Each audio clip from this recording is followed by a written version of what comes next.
Hello and welcome to Lemon Studios, where we talk anything and everything entertainment. I'm of course Lemon himself, Zeke Lamone, and this is my review for Don't Worry Darling, the movie where they told us not to worry when we clearly should have been worried behind the scenes.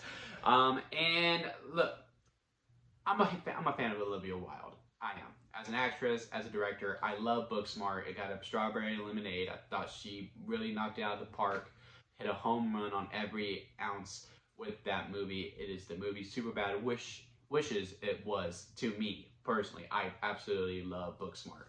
So when she was doing a thriller called Don't Worry Darling, starring Florence Pugh, Chris Pine, and at the time Shia LaBeouf, I was really excited. And I'm not going to go too much into the whole behind the scenes drama and all this stuff. I will say this just to get out of the way. First, before that, hit that subscribe button as I'm trying to grow into my YouTube career. It's going to really help me out if you hit that. Also hit the like on this video because it also helps grow more of an audience for me to get more eyes on me so they can also hit subscribe. And also leave a comment below on what your thoughts on Don't Worry Darling, the movie are. Now, back to what I was saying. I'm not going to say much about the behind the scenes stuff. However, as someone who was not there, who knows nothing about the situation and doesn't know the 100% truth on anything, given the information that is out, I will say this. Olivia Wilde as the director, she is the leader. And as the leader, she mishandled the situation horribly. she just mishandled it. And, you know, she's going to learn from this. She's going to grow. I'm sure she's going to get more work as a director in the future. And surely everyone will move on past it if what has been leaked out is the 100% truth. Now, back to the movie. The other thing that people are just really dogging on is Harry Styles. And I get it. He's a music guy. Also, he's a good-looking guy. And what are you going to do? So people automatically get threatened by that. And like, oh, this music star who's also, you know, dating the director gets a starring role. So, you know, obviously we're going to dog him because he didn't really deserve it, right? And, you know, I watched it. He performed fine. I will say he's not a leading man. He's not. He's not there yet. His name is a leading name. Like, you put Harry Styles on a poster, people are going to come. Like, it is what it is. However, due to his acting abilities right now, he is fine where he is.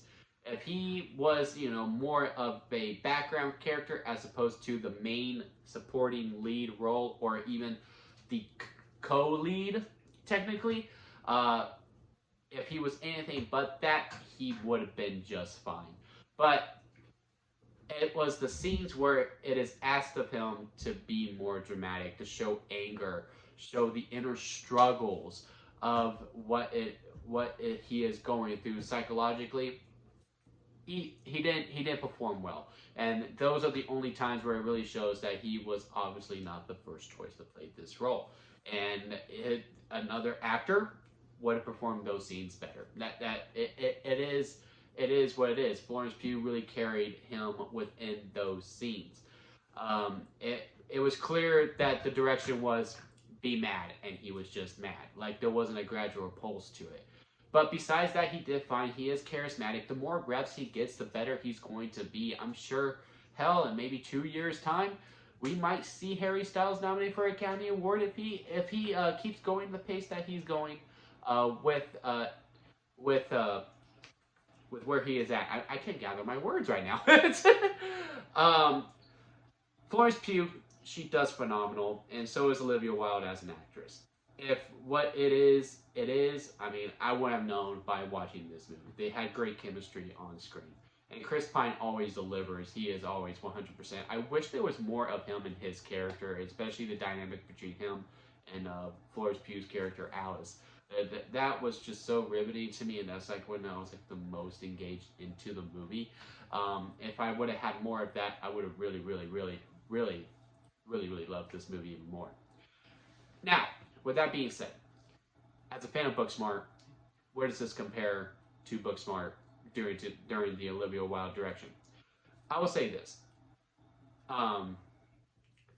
Technologically, and I know it's not just Olivia Wilde doing these things, but, you know, from the sound design of how it is, like y'all seen it in the trailer, the rap scene where she wraps her head, that scene was just so cool to me with the sound design and how it was directed and how, you know, everything's going. Like, that was just so badass to me, that whole entire scene. And it was even more with that. There's a scene with the steak, with some eggs.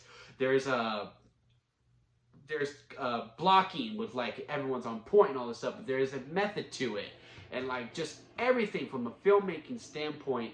I know it's not just Olivia Wilde doing it, but with her as a director, absolutely phenomenal and really outdoes herself with Booksmart in that regard.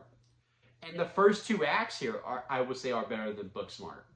Where this movie falls and where it really hurts, and that it does not get the strawberry lemonade status. And for those who don't know, strawberry lemonade is the highest mark that I give a movie because that is the best kind of lemonade. Is simply because of the third act. In the third act, it was like, okay, we're going step one. In the first two acts, it was like step 1, step 2, step 3, step 4, step 5. And when we get to the third act, we're at step 30. Then it goes like step 30, step 33, step 37, step 40, and done. Like it just really loses its pacing, and it really feels like it's just a race to finish. It's like, okay, we're at the third act, go, go, go, go, go, go, go. And I will also say, hell, even after step 40, I would have needed a step 41, a step 42. And I don't know the runtime of this movie, but I will say this. Most of the time, when I'm watching a movie, and it comes to the runtime, if you do it as a party, you're like, okay, I'm ready to go. I'm ready to go home. Like, you know, I'm just ready to leave, make my rounds, get my to-go plate, and like say, all right, see you next time. With this, hi, Crash wants to say hi. He wants to make a cameo. With this movie, anyway, I wasn't ready to leave yet. But I was asked to leave. Like, I was rushed out of the house. That's how I felt going out of this movie, even though I was having such a good time while watching. And that's where it really hurts this movie, and I just need to see a little bit more of the aftermath. If the third act stands, this beats Top Gun Maverick for me as the best movie of the year. Right now, it's probably 5th. It's behind Prey, The Black Phone, The Batman, and I think that's it. Yeah, I think it's in 5th place right now. But overall, guys, I really, really enjoyed Don't Worry, Darling. The drama off screen was just as good as the drama on screen. My bad, I got that flipped. The drama on screen was just as good as the drama off screen. Very good. And I'll say this for my friend who saw the movie with me. It feels like a movie. It feels like a movie you should see in the theater. And she'll really appreciate that. Or for the people who also saw the video, which I saw for the first time because I didn't understand what she was telling me when she was making that joke to me. Will also appreciate that as well. But where would I rank it on the lemon scale? This is how it works. Sour lemons at the bottom, then expired store-bought lemonade, lemonade, freshly squeezed lemonade, and then a strawberry lemonade at the very top. This is a freshly squeezed lemonade. I very, very much enjoyed this movie. It's definitely going to be in a running for an award at the Emmys at the end of the year. But it will not win the top prize because, again, of that third act. The third act was just so much better, man. But I am really curious to see how this movie is on a second time around because with the twist, I did not have it on my bingo card. I had a good idea of where it was going, and I was somewhat right, but then it just completely turns it on its head, and I just was not expecting that. And it just elevated it more. Again, it was just up to that third act.